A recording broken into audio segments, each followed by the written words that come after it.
ഒരു ദിവസം ഒരു മണിക്കൂർ പോലും ഡിലേ വരാതെ എത്രയും പെട്ടെന്ന് സ്റ്റാർട്ട് ചെയ്യുക എന്നുള്ളതാണ് നമ്മൾ ചെയ്യേണ്ടത്. Hi, welcome to Entri app. റെയിൽവേയുടെ സൈഡിൽ നിന്നുള്ള നാലാമത്തെ നോട്ടിഫിക്കേഷനും അതേപോലെ തന്നെ എഞ്ചിനീയേഴ്സ് വെയിറ്റ് ചെയ്തിരിക്കുന്ന ഒരു വർഷത്തിൽ അവർ ഏറ്റവും കൂടുതൽ വെയിറ്റ് ചെയ്തിരിക്കുന്ന ഇമ്പോർട്ടൻ്റ് ആയിട്ടുള്ള നോട്ടിഫിക്കേഷനുമായ നമ്മുടെ റെയിൽവേ ജൂനിയർ എഞ്ചിനീയറുടെ നോട്ടിഫിക്കേഷൻ വന്നത് നിങ്ങൾ എല്ലാവരും അറിഞ്ഞു കാണും.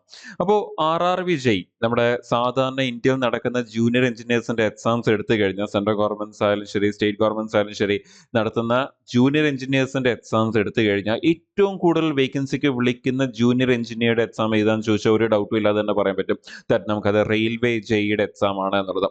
അപ്പോൾ റെയിൽവേ ജെയുടെ എക്സാംസ് എന്ന് പറയുമ്പോൾ അവിടെ ഒരുപാട് ഇമ്പോർട്ടൻ്റ് ആയിട്ടുള്ള കാര്യങ്ങളുണ്ട്. ലൈക്ക് ഒരുപാട് സ്പെഷ്യൽ ആയിട്ടുള്ള കാര്യങ്ങളുണ്ട്. ഇപ്പോൾ പല എഞ്ചിനീയറിംഗ് എക്സാംസ് എടുത്തു കഴിഞ്ഞാലും കോമ്പറ്റേറ്റീവ് എക്സാംസിലേക്ക് വന്നു കഴിഞ്ഞാൽ പലപ്പോഴും ചില സ്ട്രീമിലുള്ളവർക്ക് മാത്രമേ, ഏതിൽ ഒന്നോ രണ്ടോ സ്ട്രീമിലുള്ളവർക്ക് മാത്രമേ ചിലപ്പോൾ ആ ഒരു റിക്രൂട്ട്മെന്റ് പ്രോസസ്സിനെ വിളിക്കാറുള്ളൂ. പക്ഷെ കുറച്ചുകൂടി വൈഡ് ആയിട്ടുള്ള എഞ്ചിനീയറിംഗ് സ്ട്രീംസിനെ കൂടി ഇൻക്ലൂഡ് ചെയ്യുന്ന രീതിയിൽ, അല്ലെങ്കിൽ കുറച്ചുകൂടി വൈഡ് ആയിട്ടുള്ള ഒരുപാട് എഞ്ചിനീയറിംഗ് സ്ട്രീംസുകാർക്കൊക്കെ തന്നെ അറ്റൻഡ് ചെയ്യാൻ പറ്റുന്ന ഒരു എക്സാം ആണ്, ആ ഒരു ഓപ്പർച്യൂണിറ്റി കുറച്ചുകൂടി തുറന്നു കൊടുക്കുന്ന ഒരു എക്സാം ആണ് നമ്മുടെ RRBJയുടെ ജൂനിയർ എഞ്ചിയുടെ എക്സാം എന്ന് പറയുന്നത്. അപ്പോൾ നോട്ടിഫിക്കേഷൻ വന്ന് നിങ്ങൾ എല്ലാവരും അറിഞ്ഞു കാണും. അതിനെക്കുറിച്ചുള്ള അപ്ഡേറ്റ്സ് ഒക്കെ തന്നെ നമ്മൾ ചാനൽ ത്രൂ നിങ്ങളുമായിട്ട് ഷെയർ ചെയ്തിട്ടുണ്ട്. വേക്കൻസീസ് എങ്ങനെയുണ്ട്, അതേപോലെ ഇമ്പോർട്ടൻ്റ് ആയിട്ടുള്ള കാര്യങ്ങളൊക്കെ തന്നെ. ഇനി നമ്മൾ ഇന്നത്തെ ഈ ഒരു സെഷൻ നമ്മൾ ഫോക്കസ് ചെയ്യുന്നത് ഇതേ RRB ജൂനിയർ എഞ്ചിനീയറുടെ ജോബ് പ്രൊഫൈൽ എന്താ എന്നുള്ളതും ഇൻ ബ്രീഫ്, അതേപോലെ തന്നെ നമ്മുടെ കരിയർ ഗ്രോത്ത് ഓപ്പർച്യൂണിറ്റി, നമ്മുടെ പ്രൊമോഷൻ ഓപ്പർച്യൂണിറ്റീസ് എങ്ങനെയാണ് വരുന്നത് എന്നുള്ളതാണ് നമ്മൾ ഈ ഒരു സെഷനിൽ ഡിസ്കസ് ചെയ്യാൻ പോകുന്നത്. സോ വൺസ് അഗൈൻ എല്ലാവരെയും വെൽക്കം ചെയ്യുന്നു ഈ ഒരു സെഷനിലേക്ക്. അപ്പോൾ RRBJയുടെ നോട്ടിഫിക്കേഷനിലേക്ക് വരുവാണെങ്കിൽ നിങ്ങൾക്ക് എല്ലാവർക്കും അറിയാവുന്ന പോലെ തന്നെ നമ്മുടെ ഒരു എഞ്ചിനീയേഴ്സ് എന്ന് പറയുമ്പോൾ നിങ്ങൾക്കറിയാം ഒരു ആക്ടിവിറ്റി അല്ലെങ്കിൽ ഒരു വർക്കിനെ സൂപ്പർവൈസ് ചെയ്യുക, മെയിൻറ്റെയിൻ ചെയ്യുക, ഇൻസ്പെക്ട് ചെയ്യുക, എക്സിക്യൂട്ട് ചെയ്യുക, അതിന് ടെക്നിക്കൽ നോളേജ് യൂസ് ചെയ്തുകൊണ്ട് അതിനെ എക്സിക്യൂട്ട് ചെയ്യുക എന്നുള്ളതൊക്കെയാണ് ഒരു ജൂനിയർ എഞ്ചിനീയറുടെ മെയിൻ ജോലി എന്ന് പറയുന്നത്. അതാത് സ്ട്രീമിലുള്ളവർക്ക് അതാത് രീതിയിലുള്ള വർക്കിനെ എക്സിക്യൂട്ട് ചെയ്യുക ആൻഡ് ഈ പറഞ്ഞ കാര്യങ്ങളെല്ലാം ചെയ്യുക എന്നുള്ളതാണ് ഒരു ജൂനിയർ എഞ്ചിനീയറുടെ ജോലി എന്ന് പറയുന്നത്. അപ്പോൾ ഡെഫിനറ്റ്ലി റെയിൽവേ ഇതിലേക്ക് വരുമ്പോഴും, റെയിൽവേ പോലത്തെ ഒരു വളരെ ഇമ്പോർട്ടൻ്റ് ഓർഗനൈസേഷനിലേക്ക് വരുമ്പോഴും അവിടെയും വളരെ കോർ ആയിട്ടുള്ള ഒരു ഓപ്പറേഷണൽ ആക്ടിവിറ്റീസ് ആണ് ഡെഫിനറ്റ്ലി ജൂനിയർ എഞ്ചിനീയറിന് വരുന്നത്. ഡെഫിനറ്റ്ലി ആ ഒരു എന്താ പറയുക, റെയിൽവേയുടെ ആ ഒരു ഓപ്പറേഷൻസ്, അതിന്റെ ഒരു ബാക്ക് ബോൺ തന്നെയാണ് എഞ്ചിനീയേഴ്സ് അല്ലെങ്കിൽ ജൂനിയർ എഞ്ചിനീയേഴ്സ് എന്ന് നമുക്ക് പറയാം. അപ്പോൾ റെയിൽവേ ജെയുടെ ഒരു എക്സാമിനെ കുറിച്ച് പറയുവാണെങ്കിൽ നിങ്ങൾക്കറിയാം, നമുക്ക് പേ ലെവൽ 6-ൽ വരുന്ന 7th പേ കമ്മീഷൻ അനുസരിച്ച് പേ ലെവൽ 6 ഗ്രേഡിൽ വരുന്ന ഒരു പോസ്റ്റ് ആണ് RRBJ എന്ന് പറയുന്നത്. അപ്പൊ അതിനൊരു ബേസിക് പേ എന്ന് പറയുന്നത് തന്നെ 35,400 ആണ്. ബേസിക് പേ എന്ന് പറയുമ്പോൾ ഒരു അലവൻസുകളും ഇല്ലാതെ വളരെ ബേസിക് ആയിട്ടുള്ള സാലറി മാത്രം 35,400 ആണ്. ഇതിന്റെ കൂടെ നമ്മുടെ ബാക്കിയുള്ള അലവൻസുകൾ എന്ന് പറയുമ്പോൾ തന്നെ നിങ്ങൾക്കറിയാം, ആദ്യമേ നമുക്ക് വരുന്നതാണ് ഡിയറൻസ് അലവൻസ്. ആ ഡിയറൻസ് അലവൻസ് കറന്റ് ഉള്ള പെർസെന്റേജ് വെച്ച് നോക്കുകയാണെങ്കിൽ 60% ഡിയറൻസ് അലവൻസ് എന്ന് പറയുന്നത്. എന്ന് പറയുമ്പോൾ 35,400 ഏകദേശം 60% എടുക്കുമ്പോൾ അത് ഏകദേശം 21,240 ആ റേഞ്ച് വരും. ഓക്കെ, അപ്പോൾ 21,240 അറൌണ്ട് ആ റേഞ്ച് സംതിങ് വരും. ഇനി അത് കൂടാതെ പിന്നെ നമുക്കറിയാം ഈ പറഞ്ഞ HRA ആഡ് ആവും. HRA എന്ന് പറയുമ്പോൾ നമുക്ക് അത് പല പെർസെന്റേജ് ആണ് വരുന്നത്. നിങ്ങൾക്ക് ഏത് സിറ്റിയിലാണ് ജോലി കിട്ടുന്നത് എന്നനുസരിച്ച് 10%, 20%, 30%. സോ അവിടെയും നമുക്കൊരു അപ്രോക്സിമേറ്റ്ലി ഒരു 30% എന്ന് വിചാരിച്ചാൽ പോലും ഈ 35,400ന്റെ 30% എന്ന് പറയുമ്പോൾ തന്നെ നമുക്കത് 3,540 into 3 വരും. അപ്പൊ അത് ഏകദേശം നമുക്ക് ഈ പറയുന്ന 11,000 റേഞ്ച് അതിന്റെ പുറത്ത് പോകും. 11,000, 12,000 അടുപ്പിച്ച് വരും. ലെറ്റ്സ് 10,000 എന്ന് വിചാരിച്ചാൽ പോലും നമുക്ക് ഈ ഒരു അലവൻസ് കൂടി ആഡ് ആവും. ഇതേപോലെ ബാക്കിയുള്ള അലവൻസ് കൂടിയൊക്കെ ആഡ് ആവുമ്പോൾ ഏകദേശം നമ്മുടെ ഒരു ഇൻഹാൻസ് സാലറി എന്ന് പറയുന്നത് നിങ്ങൾക്കറിയാം, നിങ്ങൾക്ക് തന്നെ കാൽക്കുലേറ്റ് ചെയ്യാൻ ഉള്ളൂ. 35,000ഉം അതിൻ്റെ ഒരു 20,000 കൂടി കൂടുമ്പോഴത്തേക്ക് നമുക്കത് എന്താ പറയുക, 35, 45, 55, 56,000, ഏകദേശം 57,000, ഒരു 10,000 കൂടി ആകുമ്പോൾ ഒരു 67,000, അറൌണ്ട് ഒരു 67,000 ടു നമ്മുടെ ഏകദേശം ഒരു 75,000 ഇടയ്ക്ക് സാലറി വരുന്ന, അത്യാവശ്യം വളരെ നല്ലൊരു സാലറി വരുന്ന ഒരു പോസ്റ്റ് കൂടിയാണ് RRBJയുടെ പോസ്റ്റ് എന്ന് പറയുന്നത്. അപ്പോൾ അത്രയും നല്ലൊരു സാലറി ഉള്ള ഒരു പോസ്റ്റ് ആണ്, ആ ഒരു പേ ലെവൽ 6 വരുന്ന ഒരു പോസ്റ്റ് ആണ്. ഇനി നമ്മുടെ ഈ പറയുന്ന ഈ വർഷത്തെ വേക്കൻസിയിലേക്ക് വരുവാണെങ്കിൽ 4,029 വേക്കൻസി റിവൈസ് ചെയ്തിട്ടുള്ള വേക്കൻസി, 3,993 വേക്കൻസിയാണ് വിളിച്ചത്. പിന്നെ റിവൈസ് ചെയ്തിട്ടുള്ള വേക്കൻസി എന്ന് പറയുന്നത് 4,029 വേക്കൻസി. നമുക്കറിയാം വേക്കൻസീസ് ടൈം ടു ടൈം കൂടിക്കൊണ്ടിരിക്കും. അപ്പോൾ ആ റിവൈസ് ചെയ്തിട്ടുള്ള കറന്റ് വേക്കൻസി എന്ന് പറയുന്നത് 4029 വേക്കൻസിക്കാണ് വിളിച്ചിരിക്കുന്നത്. ഞാൻ നേരത്തെ പറഞ്ഞ പോലെ അത്യാവശ്യം നല്ലൊരു എന്താ പറയുക വേക്കൻസിക്കാണ് റെയിൽവേ ജെയ് വിളിക്കുന്നത് തന്നെ. കൂടുതൽ സ്ട്രീമിലുള്ളവർക്ക് അറ്റൻഡ് ചെയ്യാൻ പറ്റുന്ന പോലാണ് റെയിൽവേ ജെയ് വിളിക്കുന്നത്. അപ്പോൾ വളരെ എന്താ പറയുക വളരെ ഇമ്പോർട്ടന്റ് ആയിട്ടുള്ള ഒരു പോസ്റ്റ് ആണ്. ഒരു വർഷത്തെ ഒരിക്കൽ എന്നാൽ ഇപ്പം വളരെ റെഗുലർ ആയിട്ട് വരുന്ന ഒരു നോട്ടിഫിക്കേഷൻ കൂടിയാണ്. പെട്ടെന്ന് നമുക്ക് ആ നോട്ടിഫിക്കേഷനെ കുറിച്ച് ഒന്ന് പറയുവാണെങ്കിൽ നമ്മുടെ ജൂനിയർ എഞ്ചിനീയർ, അതുപോലെ deport materials superintendent, chemical and metrological assistant, ഈ ഒരു പറയുന്ന പോസ്റ്റുകളിലേക്കാണ് ഈ നോട്ടിഫിക്കേഷൻ ഓവറോൾ നമുക്ക് വരുന്നത്. 4029 വേക്കൻസി എന്ന് പറയുന്ന ആ ഒരു വേക്കൻസി ഇതെല്ലാം കൂടി ചേർത്താണ് നമുക്ക് വരുന്നത്. അതിൽ നമുക്കൊരു മേജർ വേക്കൻസീസ് ഹോൾഡ് ചെയ്യുന്നത് നിങ്ങൾക്കറിയാം എഞ്ചിനീയറിംഗ് സ്ട്രീംസിന് വേണ്ടിയാണ് മേജർ വേക്കൻസീസ് മൊത്തം ഹോൾഡ് ചെയ്യുന്നത്. ഈവൻ കെമിക്കൽ എഞ്ചിനീയറിംഗ് പഠിച്ചവർക്ക് പോലും അവസരം കിട്ടുന്ന, ഞാൻ നേരത്തെ പറഞ്ഞ പോലെ എന്താ പറയുക വളരെ കോമൺ ആയിട്ട് കേൾക്കുന്ന എഞ്ചിനീയറിംഗ് സ്ട്രീംസ് അല്ലാതെ വളരെ റയർ ആയിട്ടുള്ള എഞ്ചിനീയറിംഗ് സ്ട്രീംസ് പോലും എടുക്കുന്നവർക്ക് പോലും കിട്ടുന്ന ഒരു ഓപ്പർച്യൂണിറ്റി, അല്ലെങ്കിൽ തുറന്നു കൊടുക്കുന്ന ഒരു ഓപ്പർച്യൂണിറ്റി കൂടിയാണ് സെൻട്രൽ ഗവൺമെന്റ് എക്സാംസിലേക്കും ഗവൺമെന്റ് എക്സാംസിലേക്കും നമ്മുടെ റെയിൽവേ ജെയ് എന്ന് പറയുന്നത്. അപ്പൊ നമ്മൾ തുടക്കത്തിൽ പറഞ്ഞ പോലെ ഈ വർഷത്തെ 4ാമത്തെ നോട്ടിഫിക്കേഷൻ ആണ് റെയിൽവേയുടെ സൈഡിൽ നിന്ന് സെൻട്രൽ എംപ്ലോയ്മെന്റ് നമ്പർ 4/2006, 4ാമത്തെ നോട്ടിഫിക്കേഷൻ റെയിൽവേയുടെ സൈഡിൽ നിന്നുള്ളത്. അപ്പൊ ഇതിന്റെ ഒരു ആപ്ലിക്കേഷൻ പ്രോസസ് ഇപ്പോൾ ഓൺഗോയിങ് ആണ്. 13 സെപ്റ്റംബർ വരെയാണ് അപ്ലൈ ചെയ്യാനുള്ള ലാസ്റ്റ് ഡേറ്റ് വരുന്നത്. സോ അപ്ലൈ ചെയ്യാൻ ഉള്ളവർ എത്രയും പെട്ടെന്ന് തന്നെ അപ്ലൈ ചെയ്യുക. ഇനി ഇതിന്റെ ഒരു സെലക്ഷൻ പ്രോസസ്സിലേക്ക് വന്നാലും ഫസ്റ്റ് സ്റ്റേജ് ഓഫ് എക്സാം കാണും. ഒരു computer based multiple choice question exam ആയിരിക്കും അത്. അതിൽ നിന്ന് സെലക്ട് ആവുന്ന കാൻഡിഡേറ്റ്സിന് 2ാമത്തെ എക്സാം കാണും. അതും കമ്പ്യൂട്ടർ ബേസ്ഡ് ടെസ്റ്റ് ആയിരിക്കും. അവിടെയാണ് നമ്മുടെ ടെക്നിക്കൽ പാർട്ട് കൂടി വരുന്നത്. പിന്നെ അതിനുശേഷം നമ്മുടെ യൂഷ്വൽ ഡോക്യുമെന്റ് വെരിഫിക്കേഷനും മെഡിക്കലും ഒക്കെയാണ് നമുക്ക് വരുന്നത്. അപ്പോൾ പഠിക്കാനുള്ള സമയമുണ്ടോ എന്ന് ചോദിച്ചു കഴിഞ്ഞാൽ നമുക്ക് കഴിഞ്ഞ വർഷത്തെ എക്സാമിന് റെഫറൻസ് ആയിട്ട് എടുത്തു കഴിഞ്ഞാൽ കഴിഞ്ഞ വർഷത്തെ എക്സാം നടന്നത് നമ്മുടെ ഫെബ്രുവരി 2026 അങ്ങനെ തന്നെ നമ്മൾ ഈ വർഷവും വിചാരിക്കുകയാണെങ്കിൽ നമുക്ക് മിക്കവാറും എക്സാം നടക്കാൻ സാധ്യതയുള്ളത് ഫെബ്രുവരി 2027 അടുപ്പിച്ചായിരിക്കും, അല്ലെങ്കിൽ ആ ഒരു സമയത്തായിരിക്കും നമുക്ക് എക്സാം നടക്കാൻ സാധ്യതയുള്ളത്. അപ്പൊ നിങ്ങൾക്കറിയാം ഇപ്പൊ നമ്മുടെ ഓഗസ്റ്റ് ആണ്, സെപ്റ്റംബർ, ഒക്ടോബർ, നവംബർ, ഡിസംബർ, ജനുവരി 5 മാസം ഫുള്ള് കിട്ടുന്നുണ്ട്. എന്ന് പറയുമ്പോൾ 5 മാസം എന്ന് പറയുമ്പോൾ തന്നെ നിങ്ങൾക്കറിയാം 150 ഡേയ്സ് പ്ലസ് കിട്ടുന്നുണ്ട് നിങ്ങൾക്ക് ആ എക്സാമിന് വേണ്ടി. അത് കൂടാതെ പിന്നെ അതും കഴിഞ്ഞതിന് ശേഷം പിന്നെ ഒരു 4 മാസത്തോളം കഴിയുമ്പോഴാണ് നമുക്ക് ഏകദേശം നമ്മുടെ ഈ CBT2 വരുന്നത്. അപ്പൊ നമുക്ക് CBT 1 പഠിക്കാൻ 5 മാസത്തോളം സമയമുണ്ട്. അത്യാവശ്യം വളരെ സിമ്പിൾ ആയിട്ടുള്ള ക്വസ്റ്റ്യൻസ് ആണ് നമുക്ക് ചോദിക്കുന്നത്. പിന്നെ CBT 2ലേക്ക് വരുമ്പോൾ നമുക്ക് ഏകദേശം അത് കഴിഞ്ഞ് 4 മാസത്തോളം സമയമുണ്ട്. അല്ലെങ്കിൽ മൊത്തത്തിൽ നമുക്കൊരു 9 മാസം സമയമാണ് മൊത്തത്തിലുള്ള എന്ന് നമുക്ക് പറയാം, ഇപ്പം ഈ സമയം തൊട്ട് എന്ന് വേണമെങ്കിൽ നമുക്ക് പറയാം. അപ്പൊ അത്യാവശ്യം നല്ലൊരു സമയം കൂടി ഉണ്ട് നമുക്ക് ഇതിന്റെ പ്രിപ്പറേഷന് വേണ്ടി. സോ പഠിക്കാൻ പ്ലാൻ ചെയ്യുന്നവർ, ഓൾറെഡി പഠിച്ച് തുടങ്ങിയവർ ഒക്കെ തന്നെ ഏറ്റവും നല്ലപോലെ പ്രിപ്പയർ ചെയ്യുക. പഠിക്കാൻ പ്ലാൻ ചെയ്യുന്നവർ എത്രയും പെട്ടെന്ന് തന്നെ സ്റ്റാർട്ട് ചെയ്യുക എന്നുള്ളതോടെയാണ് നിങ്ങൾ ശ്രദ്ധിക്കേണ്ടത്. അപ്പോൾ നമ്മുടെ ഈ ഒരു ആപ്ലിക്കേഷൻ പ്രോസസ് ഒക്കെ തന്നെ റെയിൽവേയുടെ ഒഫീഷ്യൽ സൈറ്റ് വഴിയായിരിക്കണം നിങ്ങൾ ചെയ്യേണ്ടത്. തേർഡ് പാർട്ടി സൈറ്റുകളൊന്നും യൂസ് ചെയ്യാതിരിക്കുക മാക്സിമം. ഇനി നമ്മൾ ഇന്നത്തെ ഈ ഒരു സെഷൻ ഫോക്കസ് ചെയ്യുന്നത് നമ്മൾ പറഞ്ഞ പോലെ തന്നെ ഈ ഒരു ജോബ് പ്രൊഫൈൽ എന്താ ഒരു ജൂനിയർ എഞ്ചിനീയറുടെ, അതേപോലെ അവിടെ വരുന്ന കരിയർ ഓപ്പർച്യൂണിറ്റീസ് എന്താണ്, ഫ്യൂച്ചർ കരിയർ ഓപ്പർച്യൂണിറ്റി എന്താണ് എന്നുള്ളതാണ് നമ്മൾ ഡിസ്കസ് ചെയ്യുന്നത്. അപ്പൊ നമുക്ക് അതൊന്ന് വളരെ പെട്ടെന്ന് വളരെ ബ്രീഫായിട്ട് നമ്മളൊന്ന് ഡിസ്കസ് ചെയ്യുവാണെങ്കിൽ ഡെഫിനറ്റ്ലി നമുക്കറിയാം ഒരുപാട് സ്ട്രീംസ് ഉണ്ട്, ഒരുപാട് ഡീപ്പായിട്ട് പോകാൻ പറ്റത്തില്ല. എന്നാലും ഒരു ഓവറോൾ ഒരു ബ്രീഫായിട്ട് എന്താണ് ശരിക്കും ഇവിടെ വരുന്ന ജോബ് പ്രൊഫൈൽ എന്നുള്ളത് നമുക്കൊന്ന് പെട്ടെന്ന് ഡിസ്കസ് ചെയ്യുകയാണെങ്കിൽ നിങ്ങൾക്ക് വളരെ സിമ്പിൾ വേർഡ്സിൽ പറയുകയാണെങ്കിൽ ഇൻസ്പെക്ട് ചെയ്യുക, സൂപ്പർവൈസ് ചെയ്യുക, റിപ്പോർട്ട് ചെയ്യുക, റെസ്പോണ്ട് ചെയ്യുക എന്നുള്ളത് വളരെ സിമ്പിൾ വേർഡ്സിൽ നമുക്ക് പറയാം. ഇപ്പം ഒരു എവറിഡേ ഈ ഒരു ജോലി നമുക്ക് നിൽക്കുന്നത് നമ്മുടെ പബ്ലിക്കിന്റെ സേഫ്റ്റിയും നമ്മുടെ വർക്കിന്റെ സൂപ്പർവിഷനും അതുപോലെ റെക്കോർഡ്സ് മെയിൻറ്റെയിൻ ചെയ്യുക എന്നുള്ളതിലാണ് നിൽക്കുന്നത്. അതിൽ ആദ്യം തന്നെ ഇൻസ്പെക്ട് എന്ന് പറയുമ്പോൾ ഡെഫിനറ്റ്ലി ട്രാക്കിനെ ഇൻസ്പെക്ട് ചെയ്യുക, സ്ട്രക്ചേഴ്സ് ഇൻസ്പെക്ട് ചെയ്യുക, rolling stocks, power systems, signalling, like ഞാൻ നേരത്തെ പറഞ്ഞല്ലോ ഓരോരോ സ്ട്രീമിന്റെ ഭാഗമായിട്ടുള്ള കാര്യങ്ങളായിരിക്കും അതാത് എഞ്ചിനീയേഴ്സ് ചെയ്യുന്നത്. സോ ഇങ്ങനെ ഓവറോൾ ഇൻ ജനറൽ ഇൻസ്പെക്ട് ചെയ്യുക എന്തൊക്കെ അതിന്റെ പവർ സിസ്റ്റംസ്, അതിന്റെ ബിൽഡിംഗ് സ്ട്രക്ചേഴ്സ് ആയാലും ശരി, ട്രാക്കുകൾ ആയാലും ശരി, ഇങ്ങനെയുള്ള കാര്യങ്ങളൊക്കെ തന്നെ, ഈവൻ ട്രെയിൻ, നമ്മുടെ കോച്ചുകൾ, ഇത് കാര്യങ്ങളെല്ലാം തന്നെ ഈ പറഞ്ഞ ഇൻസ്പെക്ട് ചെയ്യുക. എന്തിനു വേണ്ടി? പബ്ലിക്കിന്റെ സേഫ്റ്റിക്ക് വേണ്ടിയും ഓപ്പറേഷൻസിന്റെ സേഫ്റ്റിക്ക് വേണ്ടി ഒക്കെ തന്നെ, ഓപ്പറേഷൻസിന് വേണ്ടിയും പബ്ലിക്കിന്റെ സേഫ്റ്റിക്ക് വേണ്ടി ഇൻസ്പെക്ട് ചെയ്യുക എന്നുള്ളതാണ്. ഇനി സൂപ്പർവൈസ് ചെയ്യുക എന്ന് പറയുമ്പോൾ നമുക്കറിയാം ടെക്നീഷ്യൻസിനെ ഒക്കെ സൂപ്പർവൈസ് ചെയ്യുക, അതുപോലെ കോൺട്രാക്ടേഴ്സിനെ ഗൈഡ് ചെയ്യുക, വർക്ക് ഒക്കെ വെരിഫൈ ചെയ്യുക, വർക്കിന്റെ ക്വാളിറ്റി കൊള്ളാമോ, ഉപയോഗിക്കുന്ന മെറ്റീരിയൽസിന്റെ ക്വാളിറ്റി നല്ലതാണോ എന്നുള്ളതൊക്കെ തന്നെ. അതുപോലെ മെയിൻ്റനൻസ് ഒക്കെ കറക്റ്റ് സമയത്തിനനുസരിച്ച് തന്നെ നടക്കുന്നുണ്ടോ, കറക്റ്റ് റെയിൽവേയുടെ സ്റ്റാൻഡേർഡ്സ് അനുസരിച്ചും നമ്മുടെ കോഡ് BIS കോഡ് അനുസരിച്ച് ഒക്കെയാണോ അത് നടക്കുന്നത് എന്നുള്ളതൊക്കെ സൂപ്പർവൈസ് ചെയ്യുക.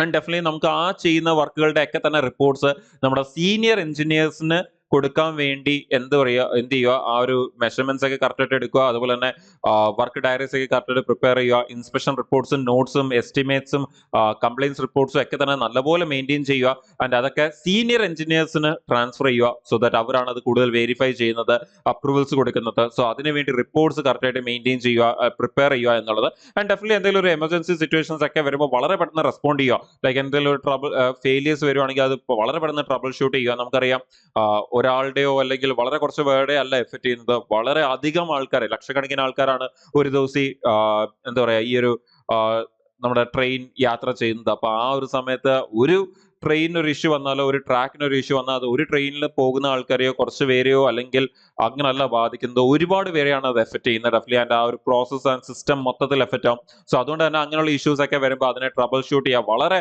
റാപ്പിഡ് ആയിട്ട് അതിന്റെ ഇഷ്യൂസിനെ റീസ്റ്റോർ ചെയ്യുക, ഇഷ്യൂസ് മാറ്റുക, വർക്ക് അപ്പോ ആ ഒരു എന്താ പറയുക ബാക്ക് ടു വർക്ക് അത് റീസ്റ്റോർ ചെയ്യുക എന്നുള്ളത്. പബ്ലിക്കിന്റെ സേഫ്റ്റിയും ആ പറഞ്ഞ സർവീസ് ഒക്കെ പ്രോപ്പർലി ഗ്രൗണ്ടിൽ ഇറങ്ങി പബ്ലിക്കിനെ എഫക്ട് ചെയ്യാത്ത രീതിയിൽ, ഓപ്പറേഷൻസ് എഫക്ട് ചെയ്യാത്ത രീതിയിൽ അതിന് വേണ്ടി ആവശ്യമായിട്ടുള്ള കാര്യങ്ങൾ തന്നെ റെസ്പോണ്ട് ചെയ്യുക എന്നുള്ളതൊക്കെയാണ് ഒരു എഞ്ചിനീയറുടെ ജോലി എന്ന് പറയുന്നത്. അത് നമ്മൾ ഓരോ സ്ട്രീമിലേക്ക് വരുമ്പോഴും അവർക്ക് കുറച്ചുകൂടി കോർ ആയിട്ടായിരിക്കും നടക്കുന്നത്. ഇപ്പൊ നമ്മൾ സിവിൽ എഞ്ചിനീയറിലേക്ക് വന്നാൽ നിങ്ങൾക്കറിയാം മെയിൻലി ട്രാക്കും സ്ട്രക്ചേഴ്സും സ്റ്റേഷൻസും ആയിരിക്കും അവർ കൂടുതലും ഫോക്കസ് ചെയ്യുന്നത്. ഇപ്പൊ ഫോർ എക്സാമ്പിൾ ട്രാക്കിന്റെ അലൈൻമെന്റ്സ്, പിന്നെ ട്രാക്കിൽ വരുന്ന wear and tear, drainage systems, bridges, platforms, buildings, സ്റ്റാഫിന്റെ ക്വാർട്ടേഴ്സ്, വാട്ടർ സപ്ലൈ സിസ്റ്റംസ്, ഇതൊക്കെ ആയിരിക്കും ഡെഫിനറ്റ്ലി നമ്മുടെ ഒരു സിവിൽ എഞ്ചിനീയർ ഇൻസ്പെക്ട് ചെയ്യാൻ പോകുന്നത്. അതേപോലെ കൺസ്ട്രക്ഷൻ വർക്കിനെയും റിപ്പയർസിനെയും പ്ലാറ്റ്ഫോമിന്റെ എക്സ്റ്റൻഷൻസ്, പെയിന്റിങ്, ലാൻഡ് ഡിമാർക്കേഷൻസ്, അതുപോലെ എൻക്രോച്ച്മെന്റ് റിലേറ്റഡ് വർക്ക്സ്, ഇതൊക്കെ ഡെഫിനറ്റ്ലി എന്ത് ചെയ്യും, സൂപ്പർവൈസ് ചെയ്യും. അതേപോലെ തന്നെ നമ്മുടെ ഈ പറഞ്ഞ പോലെ സേഫ്റ്റി ക്രിട്ടിക്കൽ റെക്കോർഡ്സ് മെയിൻറ്റെയിൻ ചെയ്യുക, ഫീൽഡിന്റെ കോർഡിനേറ്റ്സും കാര്യങ്ങളൊക്കെ തന്നെ ടീമുമായിട്ട് കോർഡിനേറ്റ് ചെയ്യുക, മെയിൻറ്റെയിൻ ചെയ്യുക, അങ്ങനെയൊക്കെയുള്ള കാര്യങ്ങൾ. അതുപോലെ ഈ മെയിൻ്റെനൻസ് ബ്ലോക്കും ഇൻസ്പെക്ഷൻസ് ഒക്കെ സിംപ്ലി മെയിൻ്റെനൻസ്, ഓക്കെ, ഈ പറഞ്ഞ കാര്യങ്ങളൊക്കെ തന്നെ ചെയ്യുക എന്നൊക്കെയാണ് ഒരു സിവിൽ എഞ്ചിനീയറുടെ വർക്ക് ഇൻ ബ്രീഫ് എന്ന് പറയുന്നത്. ഡെഫിനറ്റ്ലി അത് ഒരു എഞ്ചിനീയറിനെ അല്ലെങ്കിൽ ഒരു സിവിൽ എഞ്ചിനീയറിനെ ഏത് ഡിപ്പാർട്ട്മെന്റിലേക്കാണോ അലോട്ട് ചെയ്യാൻ പോകുന്നത് ആ ഡിപ്പാർട്ട്മെന്റിന് അനുസരിച്ചായിരിക്കും അയാൾ വർക്ക് ചെയ്യുന്നത്. അയാൾക്ക് എല്ലാ വർക്ക് കൂടി വരത്തില്ല. ഡെഫിനറ്റ്ലി ഇപ്പം വാട്ടർ സപ്ലൈ ആയിട്ട് റിലേറ്റ് ചെയ്യുന്ന ഡിപ്പാർട്ട്മെന്റിലേക്കാണ് അലോട്ട് ചെയ്യുന്നതെങ്കിൽ ഡെഫിനറ്റ്ലി ആ ഒരു വർക്ക് ആയിരിക്കും ആൾ കൂടുതൽ ശ്രദ്ധിക്കാൻ പോകുന്നത്. സോ ഏത് ഡിപ്പാർട്ട്മെന്റ് ആണോ കിട്ടുന്നത് അതിനനുസരിച്ചായിരിക്കും നമുക്ക് വരുന്ന ഒരു വർക്കിന്റെ നേച്ചർ എന്ന് പറയുന്നത്. ബട്ട് ഇൻ ജനറൽ ഒരു സിവിൽ എഞ്ചിനീയർ ആയിട്ട് അല്ലെങ്കിൽ ഒരു സിവിൽ എഞ്ചിനീയർ ആയിട്ട് നമുക്ക് ഈ പറഞ്ഞ പോലെ റെയിൽവേ ജെഇ എക്സാംസ് വഴി ജോയിൻ ചെയ്യുവാണെങ്കിൽ നമ്മൾ ഇൻ ജനറൽ ഈ ഒരു വർക്കുകളിൽ ഏതെങ്കിലുമൊക്കെ ആയിരിക്കും അവരെ ഹാൻഡിൽ ചെയ്യാൻ പോകുന്നത്. അപ്പോൾ ഡെഫിനറ്റ്ലി വളരെ ഇമ്പോർട്ടന്റ് റോളാണ്, കൂടുതൽ ഫീൽഡ് ഓറിയന്റഡ് ആയിട്ടുള്ള റൂൾസ് ആണ്. നിങ്ങൾക്കറിയാം ഒരുപാട് ഇമ്പോർട്ടന്റ് ഡിസിഷൻസ് എടുക്കുന്ന കാര്യങ്ങളാണ്. വളരെയധികം സേഫ്റ്റിയും അതുപോലെ റെയിൽവേ ഇൻഫ്രാസ്ട്രക്ചറിന്റെ റിലയബിലിറ്റി ഒക്കെ തന്നെ സിവിൽ എഞ്ചിനീയേഴ്സ് ആണ് നോക്കുന്നത് എന്ന് തന്നെ പറയാം. ഇനി അതേപോലെ തന്നെയാണ് അടുത്തൊരു വളരെ ഇമ്പോർട്ടന്റ് ആയിട്ടുള്ളതാണ് നമ്മുടെ ഇലക്ട്രിക്കലും അതുപോലെ സിഗ്നൽ ആൻഡ് ടെലികോം എഞ്ചിനീയറിംഗ്. ഇപ്പൊ ഇലക്ട്രിക്കൽ എഞ്ചിനീയേഴ്സിലേക്ക് വന്നാൽ നിങ്ങൾക്കറിയാം മോണിറ്റർ ട്രാക്ഷൻ പവേഴ്സ്, അതുപോലെ തന്നെ ഇലക്ട്രിക്കൽ ഇൻസ്റ്റാളേഷൻസ്, അതുപോലെ തന്നെ ട്രെയിനിന്റെ ലൈറ്റിംഗ്സ് അല്ലെങ്കിൽ മെയിൻറ്റെയിൻ ലൈറ്റിംഗ്, ട്രെയിൻ ലൈറ്റിംഗ്സ്, അതുപോലെ പവർ സപ്ലൈസ് ഒക്കെ കറക്റ്റ് ആയിട്ട് സ്റ്റേഷൻസ് ഒക്കെ കറക്റ്റ് ആയിട്ട് നോക്കുക. അതുപോലെ എക്യുപ്മെന്റ് മെയിൻ്റെനൻസ്, ഫോൾട്ട് ഇൻസ്റ്റാളേഷൻസ് ഒക്കെ ചെക്ക് ചെയ്യുക. പിന്നെ പ്രിവെന്റീവ് ചെക്സ്, ഇഷ്യൂസ് വരാൻ സാധ്യതയുള്ള ഇഷ്യൂസിനെ നേരത്തെ മനസ്സിലാക്കി അതിന്റെ പ്രിവെൻഷൻ ഒക്കെയാണ് ഒരു ഇലക്ട്രിക്കൽ എഞ്ചിനീയറുടെ സൈഡിൽ നിന്ന് നോക്കി കഴിഞ്ഞാൽ അവർ ചെയ്യുന്നത്. അതുപോലെ സിഗ്നൽ ആൻഡ് ടെലികോം എഞ്ചിനീയറിംഗിലേക്ക് വന്നു കഴിഞ്ഞാൽ ജൂനിയർ എഞ്ചിനീയേഴ്സിലേക്ക് വന്നാൽ അവരുടെ മെയിൻ ജോലി നമുക്കറിയാം സിഗ്നൽസ് മെയിൻറ്റെയിൻ ചെയ്യുക, സിഗ്നലിംഗ് അസറ്റ്സ് മെയിൻറ്റെയിൻ ചെയ്യുക എന്നുള്ളതും, അതുപോലെ ഇന്റർലോക്ക് സിസ്റ്റംസ് ഒക്കെ കറക്റ്റായിട്ട് മാനേജ് ചെയ്യുക, കമ്മ്യൂണിക്കേഷൻ നെറ്റ്വർക്ക് റെയിൽവേ തമ്മിലുള്ളതായാലും ശരി റെയിൽവേ സ്റ്റേഷൻ തമ്മിലുള്ള ആയാലും ശരി ആ കമ്മ്യൂണിക്കേഷൻ നെറ്റ്വർക്ക്സ് പ്രോപ്പർലി ഹാൻഡിൽ ചെയ്യുക എന്നുള്ളതും, അതേപോലെ തന്നെ ട്രെയിനിന്റെ മൂവ്മെന്റിനെ സേഫ് ആയിട്ടുള്ള മൂവ്മെന്റിനെ സപ്പോർട്ട് ചെയ്യുന്ന രീതിയിലുള്ള കാര്യങ്ങളൊക്കെ സിസ്റ്റംസ് ഒക്കെ തന്നെ പ്രോപ്പർലി ഓപ്പറേഷനിൽ ആണോ എന്നുള്ളത് കറക്റ്റായിട്ട് ഉറപ്പ് വരുത്തുക, അത് കറക്റ്റായിട്ട് കൊണ്ടുപോകുക എന്നുള്ളതൊക്കെയാണ് ഒരു സിഗ്നൽ ആൻഡ് ടെലികോം ജൂനിയർ എഞ്ചിനീയറുടെ ജോലി എന്ന് പറയുന്നത്. ഡെഫിനറ്റ്ലി ഒരു വളരെ ടൈംലി, വളരെ അധികം എന്താ പറയുക ഡിസിപ്ലിൻഡ് ആയിട്ടുള്ള ഇൻസ്പെക്ഷൻസും കോർഡിനേഷൻസും ഓപ്പറേഷൻ ടീം വർക്ക്സും ഒക്കെ വേണ്ടിയ ഒരു വളരെയധികം സേഫ്റ്റി പ്രോട്ടോകോൾസ് ഒക്കെ ഫോക്കസ് ചെയ്ത് ചെക്ക് ചെയ്ത് ചെയ്യേണ്ട ഒരു വളരെ ഇമ്പോർട്ടന്റ് റോളാണ് ഡെഫിനറ്റ്ലി ഇലക്ട്രിക്കൽ ജൂനിയർ എഞ്ചിനീയറും അതുപോലെ സിവിൽ ആൻഡ് ടെലികോം ജൂനിയർ എഞ്ചിനീയേഴ്സിന്റെ കയ്യിലുള്ളത്. അപ്പോൾ അഗെയിൻ നേരത്തെ പറഞ്ഞ പോലെ തന്നെ നമ്മുടെ പോസ്റ്റിംഗ് ഏത് ഡിപ്പാർട്ട്മെന്റിലേക്ക് വരുന്നു, ഏത് റെയിൽവേ യൂണിറ്റ്, ഏത് ഡിപ്പാർട്ട്മെന്റ് എന്നുള്ളതിനനുസരിച്ചായിരിക്കും എക്സാക്ട് നമ്മുടെ ഡ്യൂട്ടീസ് എന്താണെന്നുള്ളത് നമുക്ക് കിട്ടുന്നത്. അതുപോലെ അഗെയിൻ മെക്കാനിക്കൽ ജൂനിയർ എഞ്ചിനീയറിലേക്ക് വന്നാൽ നിങ്ങൾക്കറിയാം അഗെയിൻ അവരുടെ മെയിൻ ജോബ് എന്ന് പറയുന്ന കോച്ചസ്, വാഗൻസ്, ലോക്കോമോറ്റീവ്സ് അതൊക്കെ ഹാൻഡിൽ ചെയ്യുക എന്നുള്ളതാണ്. ഇത് ഡെഫിനറ്റ്ലി ഒരു വളരെ ഹൈ ഡിമാൻഡ് എൻവയോൺമെന്റ് വരുന്ന ഒരു പോസ്റ്റ് ആണ്, റോളാണ് എന്ന് പറഞ്ഞാൽ ഒരുപാട് ടെക്നിക്കൽ പ്രിസിഷൻസ് വേണ്ടിയ ഓപ്പറേഷണൽ ഡിസിപ്ലിൻസ് വേണ്ടിയ ഒരു വർക്ക് പോസ്റ്റ് കൂടിയാണത്. നമ്മുടെ ഈ പറയുന്ന പോലെ ട്രെയിനിന്റെ coaches, wagon depots, carriage, locomotive sheds, അതുപോലെ workshops, production units, maintenance facilities, ഇതൊക്കെ തന്നെ അത് കറക്റ്റ് രീതിയിൽ ഹാൻഡിൽ ചെയ്യുമോ അതായത് ഡിപ്പാർട്ട്മെന്റ്സ് അനുസരിച്ച് എന്നുള്ളതൊക്കെ ഇമ്പോർട്ടൻ്റ് ആണ്. അതിൽ ടിപ്പിക്കൽ ഡ്യൂട്ടീസ് എന്ന് പറയുമ്പോൾ ഇൻസ്പെക്ഷന്, brake testing, bogie and coupler maintenance, troubleshooting, supervision of technical staffs, ഇതൊക്കെയാണ് ഒരു മെയിൻ ടിപ്പിക്കൽ ഡ്യൂട്ടീസ് എന്ന് പറയുന്നത്. ഡെഫിനറ്റ്ലി ഒരു ഷിഫ്റ്റ് വൈസ് വർക്ക് ആയിരിക്കും, 24/7 ആവശ്യമുള്ള ഒരു ജോലിയാണ്. ഡെഫിനറ്റ്ലി നമുക്കപ്പം ആ ഒരു മെയിൻ്റനൻസ് എൻവയോൺമെന്റ് നിൽക്കുന്നതുകൊണ്ട് തന്നെ അതുകൊണ്ട് തന്നെ ഷിഫ്റ്റ് വൈസ് ആയിരിക്കും ആ ഒരു വർക്കുകൾ പോകുന്നത്, ഡിപ്പെൻഡിങ് ഓൺ ഡിപ്പാർട്ട്മെന്റ്. നേരത്തെ പറഞ്ഞ പോലെ തന്നെ കോച്ച് ഡിപ്പോർട്ടും അതുപോലെ ലോക്കോമോട്ടീവ് ഷെഡ്സ് ഒക്കെ ആണെങ്കിൽ റൊട്ടേഷണൽ ഷിഫ്റ്റ്സ് സ്റ്റാൻഡേർഡ് അനുസരിച്ച് ആ ഒരു സ്റ്റാൻഡേർഡ്സ് അനുസരിച്ചായിരിക്കും അത് പോകുന്നത്. സോ ഇൻ ജനറൽ ഇതൊക്കെയാണ് ഒരു engineers, especially civil, electrical, signal, നമ്മുടെ ടെലികോം, അതേപോലെ തന്നെ മെക്കാനിക്കൽ എഞ്ചിനീയേഴ്സിൻ്റെലേക്കൊക്കെ വരുമ്പം അവരുടെ ഒരു ജോബ് പ്രൊഫൈൽ എന്ന് പറയുന്നത്. ഇനി ഇതിന്റെ ഒരു പ്രൊമോഷൻസും അങ്ങനെയുള്ള കാര്യങ്ങളിലേക്ക് വന്ന ജൂനിയർ എഞ്ചിനീയർ ആയിട്ട് ജോയിൻ ചെയ്യുന്ന ഒരാൾ ഫ്യൂച്ചറിൽ അസിസ്റ്റന്റ് എഞ്ചിനീയർ, അതിന്റെ മുകളിലോട്ടുള്ള ചീഫ് എഞ്ചിനീയർ, ഇങ്ങനെയുള്ള പോസ്റ്റുകളിലേക്കായിരിക്കും പോകുന്നത്. പക്ഷെ ഒരു എന്താ പറയാ, ഒരു യൂണിവേഴ്സൽ ഫിക്സഡ് ടൈമിനനുസരിച്ച് ആ പ്രൊമോഷൻസ് കറക്റ്റ് ആയിട്ട് ആയിരിക്കത്തില്ല വരുന്നത്. അത് depending on various factors, definitely കുറെ ഫാക്ടേഴ്സിന്റെ മേളിലായിരിക്കും ഡിപ്പെൻഡ് ചെയ്യാൻ പോകുന്നത്. അപ്പോൾ ജൂനിയർ എഞ്ചിനീയർ ആയിട്ട് ജോയിൻ ചെയ്യുന്ന ഒരാൾ, പിന്നെ അസിസ്റ്റന്റ് എഞ്ചിനീയർ, ഇതുപോലെ സീനിയർ സെക്ഷൻ എഞ്ചിനീയർ, അതിൽ assistant engineer, assistant divisional engineer, പിന്നെ ഡിവിഷണൽ എഞ്ചിനീയർ ലെവലിലുള്ള ഹയർ പോസ്റ്റുകളിലേക്കായിരിക്കും അവർ ഫ്യൂച്ചർ പ്രൊമോഷൻസ് വരെ പോകുന്നത്. പക്ഷേ ഡെഫിനറ്റ്ലി ആ പ്രൊമോഷൻസ് വരുന്നത് ചില റൂൾസ് ആൻഡ് കാര്യങ്ങളൊക്കെ ഉണ്ട്. ആ റെയിൽവേയുടെ റൂൾസ് അനുസരിച്ചും ആ ഒരു കാരിയർ അനുസരിച്ചായിരിക്കും അവർക്ക് ഇത് വരുന്നത്. അതുപോലെ തന്നെ ആ ഒരു ക്വാളിഫയിങ് സർവീസ്, ഓരോരോ പോസ്റ്റിലേക്ക് പോകുന്നതിന് മുമ്പും ഒരു മിനിമം നമ്പർ ഓഫ് ഇയേഴ്സ് ഉണ്ടായിരിക്കും ആ ഒരു പോസ്റ്റിലേക്ക് ഉള്ള ഒരു മിനിമം സർവീസ് ടൈം ഉറപ്പായിട്ടും ഉണ്ടായിരിക്കും.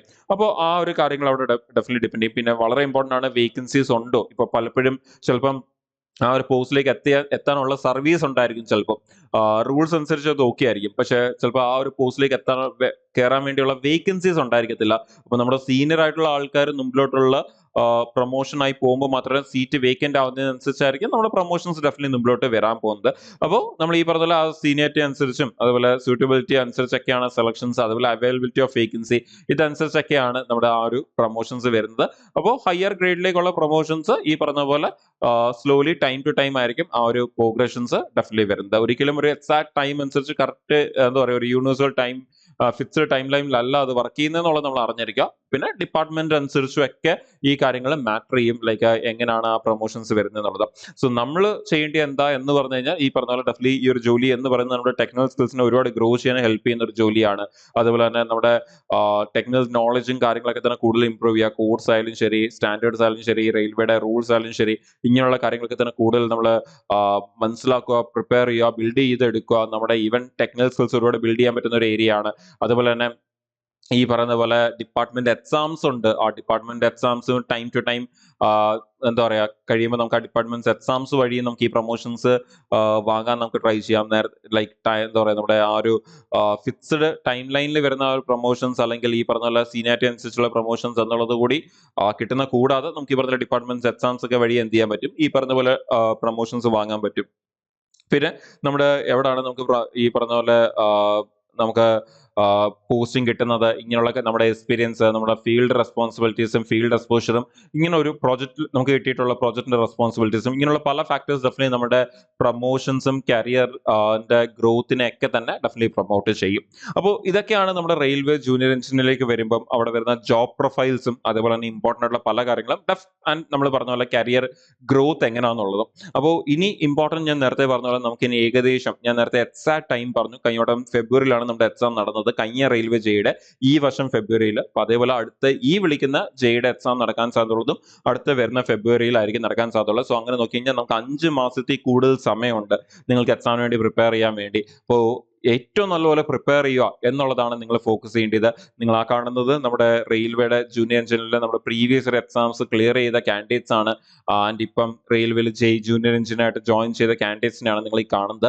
സോ ഇപ്പോഴത്തെ നമ്മുടെ പുതിയ നോട്ടിഫിക്കേഷൻ ഇപ്പോൾ ഔട്ടാണ്. ഞാൻ നേരത്തെ പറഞ്ഞ പോലെ തന്നെ എത്രയും പെട്ടെന്ന് തന്നെ നിങ്ങൾ അതിന് അപ്ലൈ ചെയ്യുക. ഏറ്റവും നല്ല പോലെയും എത്രയും പെട്ടെന്ന് നിങ്ങൾ അതിന് വേണ്ടി പ്രിപ്പയർ ചെയ്യുക എന്നുള്ളതാണ് ഇമ്പോർട്ടൻറ്റ്. അപ്പോൾ നമുക്കവിടെ ഇലക്ട്രിക്കൽ, ഇലക്ട്രോണിക്സ്, സിവില്, മെക്കാനിക്കലിൽ ഡിപ്ലോമയും ബിടെക്കും ഉള്ള കാൻഡിഡേറ്റ്സിന് വേണ്ടിയുള്ള ബാച്ചസ് ഉടനെ തന്നെ സ്റ്റാർട്ട് ചെയ്യുന്നതാണ്. അപ്പോൾ അതിനെക്കുറിച്ച് കൂടുതലൊക്കെ അറിയാൻ വേണ്ടി നിങ്ങൾക്ക് ഈ ഒരു നമ്പറിൽ കോൺടാക്ട് ചെയ്യാം. 7736177795 എന്നുള്ള ഈ ഒരു നമ്പറിൽ കോൺടാക്ട് ചെയ്തുകൊണ്ട് നിങ്ങളുടെ ഡൗട്ട്സ് ആയാലും ശരി, നിങ്ങൾക്ക് ഫ്യൂച്ചറിൽ വരുന്ന കരിയർ ഓപ്പർച്യൂണിറ്റീസ് എന്തൊക്കെയാണ്, റെയിൽവേ ജൂനിയർ എഞ്ചിനീയറും അതിനുവേണ്ടി പ്രിപ്പയർ ചെയ്യുമ്പോൾ അതിന് പാരലായിട്ട് വരാൻ സാധ്യതയുള്ള വേറെ എക്സാംസ് ഏതൊക്കെയാണെന്നുള്ളതും ഒക്കെ തന്നെ നിങ്ങൾക്ക് ചോദിച്ച് മനസ്സിലാക്കി നിങ്ങൾക്ക് ബാച്ചസിലേക്ക് ജോയിൻ ചെയ്ത് നിങ്ങൾക്ക് പ്രിപ്പയർ ചെയ്യാം. സമയമുണ്ട്. ഞാൻ നേരത്തെ പറഞ്ഞ പോലെ എക്സാലി കഴിഞ്ഞ വർഷത്തെ നോട്ടിഫിക്കേഷനിൽ നടന്ന എക്സാംസും നടന്ന ടൈം ലൈൻ യൂസ് ചെയ്തുകൊണ്ട് തന്നെ പറയുകയാണെങ്കിൽ നിങ്ങൾക്ക് പ്രിലിംസിന് വേണ്ടി അല്ലെങ്കിൽ ഫസ്റ്റ് സ്റ്റേജ് ഓഫ് CBTക്ക് വേണ്ടി നിങ്ങൾക്ക് 5 മാസം സമയമുണ്ട്. സെക്കൻഡ് സ്റ്റേജ് ഓഫ് എക്സാമിന് വേണ്ടി നിങ്ങൾക്ക് ഇപ്പം തൊട്ട് നോക്കിക്കഴിഞ്ഞാൽ 9 മാസം സമയം കിട്ടുന്നുണ്ട്. സോ അത്യാവശ്യം നല്ല സമയമുണ്ട് പ്രിപ്പയർ ചെയ്യാൻ വേണ്ടി. ഇനി നമ്മുടെ സൈഡിൽ നിന്ന് എത്രയും പെട്ടെന്ന് സ്റ്റാർട്ട് ചെയ്യുക. ഒരു ദിവസം 1 മണിക്കൂർ പോലും ഡിലേ വരാതെ എത്രയും പെട്ടെന്ന് സ്റ്റാർട്ട് ചെയ്യുക എന്നുള്ളതാണ് നമ്മൾ ചെയ്യേണ്ടത്. സോ എത്രയും പെട്ടെന്ന് തന്നെ നിങ്ങൾക്ക് അതിനുവേണ്ടി പ്രിപ്പയർ ചെയ്തു തുടങ്ങുക. ആൻഡ് ഓൾറെഡി പ്രിപ്പയർ ചെയ്തുകൊണ്ടിരിക്കുന്നവർ ഏറ്റവും നല്ലപോലെ പ്രിപ്പയർ ചെയ്യുക വരായിരിക്കുന്ന എക്സാംസിന് വേണ്ടി. അതേപോലെ തന്നെ കൂടുതൽ എന്തെങ്കിലും ഡൗട്ട്സ് ഉണ്ടെങ്കിൽ ക്ലാസ്സസിനെ കുറിച്ചും ബാച്ചസിനെ കുറിച്ചും ഒക്കെ തന്നെ അറിയണമെങ്കിൽ നിങ്ങൾക്ക് ഈ താഴെ കൊടുത്തിരിക്കുന്ന 7736177795 എന്നുള്ള ഈ നമ്പറിൽ കോൺടാക്ട് ചെയ്തുകൊണ്ട് എൻട്രിയുടെ അക്കാഡമിക് കൗൺസിലേഴ്സുമായിട്ട് ഡിസ്കസ് ചെയ്ത് നിങ്ങളുടെ ഡൗട്ട്സ് ക്ലിയർ ചെയ്ത് നിങ്ങൾക്ക് അതിന്റെ ബാച്ചസിലേക്ക് ജോയിൻ ചെയ്ത് നിങ്ങൾക്ക് പ്രിപ്പയർ ചെയ്യാം. അപ്പോൾ കൂടുതൽ ഇമ്പോർട്ടന്റ് അപ്ഡേറ്റ്സ് ഒക്കെ തന്നെ അറിയാൻ വേണ്ടി ഈ ചാനലും ഫോളോ ചെയ്യാനുള്ള എല്ലാ ഇമ്പോർട്ടന്റ് അപ്ഡേറ്റ്സ് ഒക്കെ തന്നെ നമ്മൾ ഈ ചാനൽ ത്രൂ ആയിരിക്കും നിങ്ങളിലേക്ക് ഷെയർ ചെയ്യാൻ പോകുന്നത്. അപ്പോൾ ഇനിയിപ്പോൾ പ്രിപ്പയർ ചെയ്യാൻ പോകുന്ന എല്ലാവർക്കും ഓൾ ദി വെരി ബെസ്റ്റ്. നമുക്ക് കൂടുതൽ ഇമ്പോർട്ടന്റ് അപ്ഡേറ്റ്സ് ഒക്കെ ആയിട്ട് ഇനി വരുന്ന ദിവസങ്ങളിൽ നമുക്ക് വീണ്ടും ഇവിടെ വെച്ച് തന്നെ നമുക്ക് മീറ്റ് ചെയ്യാം. ചാനലും ഫോളോ ചെയ്യുക. ഇമ്പോർട്ടന്റ് അപ്ഡേറ്റ്സ് ഒന്നും തന്നെ, ഫ്യൂച്ചർ അപ്ഡേറ്റ്സ് ഒന്നും തന്നെ മിസ്സാവാതിരിക്കാൻ വേണ്ടി. അപ്പോൾ എല്ലാവർക്കും all the very best. Thank you.